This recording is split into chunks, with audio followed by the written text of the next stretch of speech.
Әлихан Нұрмұхамедұлы Бөкейханов. Қазақтың мемлекет, саяси және қоғам қайраткері, педагог, журналист және этнограф. Алаш партиясы жетекшілерінің бірі.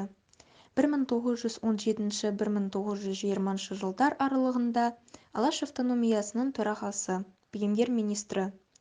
1906 жылдан Халықтық бостандық партиясы орталық комитетінің мүшесі, конституциялық демократтар. Ресей империясының мемлекеттік думасының бірінші шақырылымының депутаты Выборг үндеуіне қол қойды.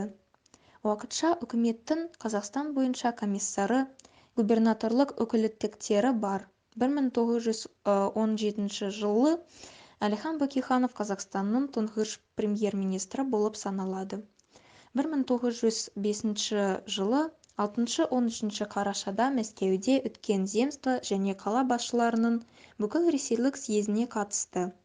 1905-1917 жылдар аралығында кадет партиясының мүшесі.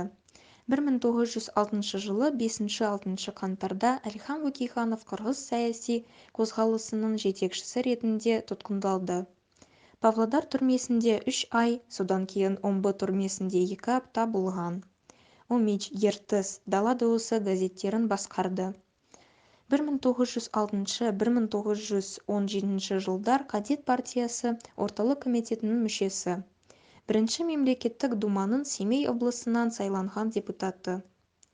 Оның кадеттермен жылдары ақпан төңкерісінен кейін екіге айырылды. Өйткені ол олардың арасынан ең маңызды мәселеде қазақ халқына автономия беруде, сондай-ақ басқа да іргелі мәселелерде жерде пайдалану және халық арасындағы қарым-қатынас қолдау табуды тоқтатты. Алаш Орда үкіметімен жалпыұлттық Алаш партиясын ұйымдастырушы Қазақ газетінің алғы шарттарын 1913-1918 жылдар. 1917 жылы желтоқсанда Әлихан Бөкейхановтың бастамасымен екінші бүкіл қазақ құрылтайында құрылтай съезі Алаш қазақ автономиясы құрылды. 1937 жылы 27 қыркүйекте КСРО жоғарғы сотының әскери алқасы Әлихан Бөкейхановты негізсіз айыппен ату жазасына кесті.